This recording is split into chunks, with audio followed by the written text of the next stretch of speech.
judge let the air out of Deflategate Thursday, erasing Tom Brady's 4-game suspension. U.S. District Judge Richard Berman said NFL Commissioner Roger Goodell went too far in affirming the punishment of the Super Bowl winning quarterback. Let's recap the key points for you here now. The court found that Brady had no notice that he could be suspended for general awareness of ball deflation by others and non-cooperation with the investigation. They also found that the steroid policy is not fair comparison for discipline. The court found Brady's awareness of possible ball deflation not a fair basis for discipline. Those are just a few of the points that we wanted to share with you guys. Our NFL analyst and friend of the show, Mark Schlereth, is here now. Thanks for stopping by with us. We appreciate it. What's good to see you, partner. Yeah.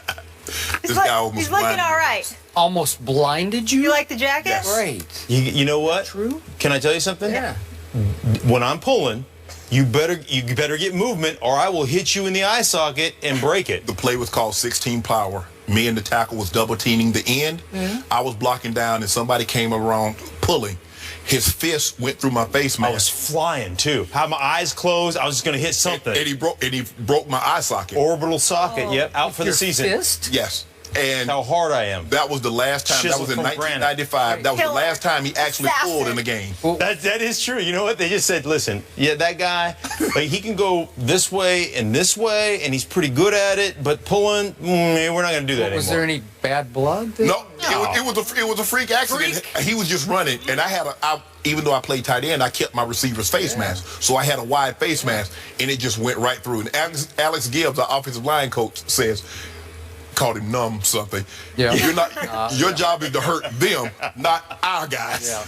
But the thing is, on 16 power, if there's no hole, you're coached gotta make one. to make a hole, right? So I was coming hell-bent for election, and I just had a mouthful of Rydell, and I was going somewhere fast, and my fist got into his side of you, Mark. Bam. Yeah. Is it okay today? Well, you had to have surgery, right?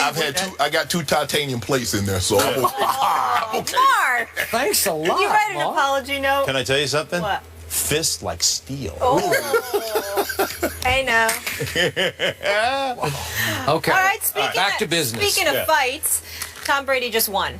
And we shared some of the key points on why he won. What's your reaction to the news here? Were you surprised? I was surprised, although I've said all along, I've been on this show, and I equated this violation. I said this is 72 and a 65, and getting a year-long jail sentence for doing that. So I've never really looked at it from the standpoint, like a lot of people looked at it, like it was an egregious thing. Yeah. So for me, I always thought the 4-game suspension was ridiculous anyhow. I mean, pay a fine and move forward. Not like breaking an eye socket. Right, exactly. And I think the thing that I have kind of continued to look at is, this is a situation in the National Football League where rules get circumvented all the time. Guys are always looking for a way to find an advantage. Do I think the organization, do I think they did something? Do I think there's some culpability there? Yeah, I understand that part. But I look at kind of the unfairness of the way Tom Brady was treated, and I see something to it. It's really funny. They don't want frontier justice from players taken out in the game, right? They don't want to have that. They don't want to have, like, you hit me somewhere and I'm gonna get you. I'm gonna get you back. They want to take that out of the game. It's about a safety issue. We don't want frontier justice in our game, and yet the commissioner continues to dole out punishment in this frontier justice style. I'm just gonna arbitrarily throw 4-game suspension your way. I'm gonna get you with a 2-game suspension. I'm gonna get you with a 10-game suspension.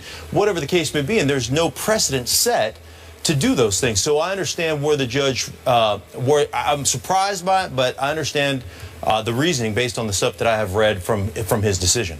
And my thing is, Mark, the only problem that I've always had with the commissioner is that I said this before.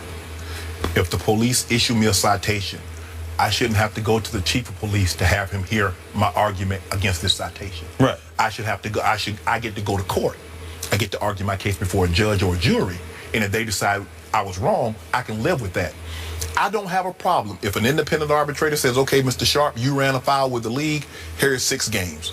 Commissioner says, well, I think he deserves a little more, or he deserves less. Maybe I can deal with that. But for Skip to give me the punishment, and then I got to go back to Skip to say, Skip, come on, man, I think I don't deserve 7 games, maybe 1 or maybe a fine. Nope. I gave the punishment out, and this is what's going to stick. I never thought that was fair. But with that being said, the powers that were bestowed upon him by 32 owners unanimously, 31 of 32 teams, other than the Steelers, commissioner has these powers. But the judge says, you were so egregious. That's what I can't get can't get out of my head. I understand you have these dictatorship-like powers, but you are so egregious in using them. Right. I have no choice. Right. Now, but you know what you've done now? Every player that disagrees with the system, the fine or the suspension, they're going to court, Stink. Right. They're going to court. If there's no more, the commissioner suspended me for 4 games, I'm going to deal with it, Skip. Nope. That's not happening. And the union, no matter how big or how small, everybody's going to want the same kind of service that you gave Tom Brady. And anything less would be a disservice to the other union members. So if we go to court, if I disagree with what the commissioner has doled out to me, let's take it to court. And I guess what? And I want Jeffrey Kessler. Okay, but remember, if the league has a smoking gun on you, a positive drug test, let's say, I'm not talking about the steroid suspensions or the drug suspensions. Yeah, but those are standard, right? Every player knows. You go into it and you say, okay, listen, I smoke weed and I've done it 3 times, and if I get caught again doing it, I'm getting suspended. If I use steroids, performance-enhancing drugs, or I have a first time for steroids, right? gone. If I have something in my system that doesn't, because every guy stands up and goes, boy, oh boy, you know what? I've taken these supplements and I had no idea, and I'm like, oh, stop it. If we can just stop the rogue company that keeps poisoning our athletes, right? Stop it. You're using something that's illegal. Let's move on. Take your 4-game suspension and call it good. My thing to that, all I say is when the guy says, man, I was taking something, it's my fault. Show us what you was taking. All you got to do is bring it out there on national television and say, well, this is what I took. But nobody wants to bring that syringe out there. No. So remember, this judge was supposed to focus upon the process, not the merits of the case, though the merits kept coming out as he tried to explore the process.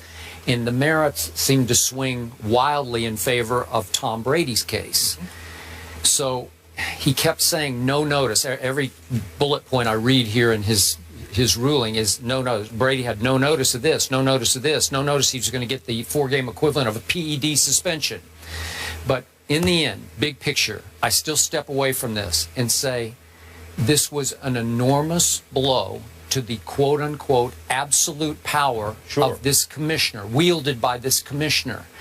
And my favorite line in the ruling sent down by Judge Berman is that Commissioner Goodell may be said to have dispensed his own brand of industrial justice. You called it, what was yours, Wild West justice or frontier justice? Yeah. Right. Okay, but I love this. He dispensed his own brand of industrial justice. Right. This judge was offended by his industrial justice that he wielded upon Tom Brady with no direct evidence, no smoking gun. Well, the thing that was interesting to me was, it's a discovery process. So you're going into an appeal, and they have all this testimony against you. And you've asked for, from a discovery standpoint, can we look at those records? And the commissioner said, no, you can't look at what we have. And then you're going into an arbitration case with the commissioner without looking at all the evidence that they have, because they won't turn it over to you to let you investigate it. And that's what the judge said, is like, that's a complete violation. That's not how we do business here. But this will only be a substantial blow to his power if it goes to the appellate court and Brady wins again. Because if he loses, he's all powerful again.